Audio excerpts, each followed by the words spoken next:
What's up, everyone, to this week's book report. Let's talk about Chris Voss's book, Never Split the Difference. Sure, a lot of you people probably heard this book, and it's a pretty cool book. It's pretty powerful. I'm not saying I agree with everything, but he was a hostage negotiator, which is badass. Like, this dude's the real deal. He negotiated when people's lives were on the line, which is pretty crazy. I couldn't even imagine the stress of that. But one of the key things that kind of came out that book with me was really understanding the other side's goals and wants and needs. And it's easy to go into a negotiation knowing what your wants and needs are or your client's wants and needs are.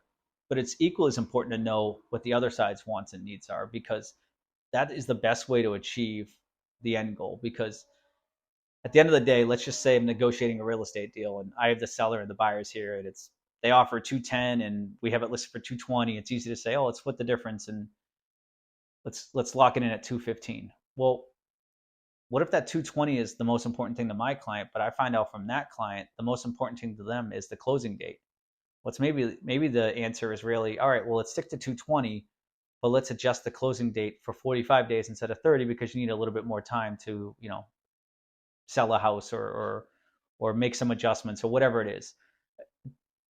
It's easy to assume that everybody is going after the same goal and just negotiate based on that. But once you really can start to listen to all sides and what their wants and needs are and their non-negotiables are, it's a lot easier to negotiate um, on your client's behalf, because again, you may be fighting for money when money really isn't the driving factor, or you may be, you know, negotiating for time, you may be negotiating for whatever the case is, and it may not actually be the deciding factor on the other party's side.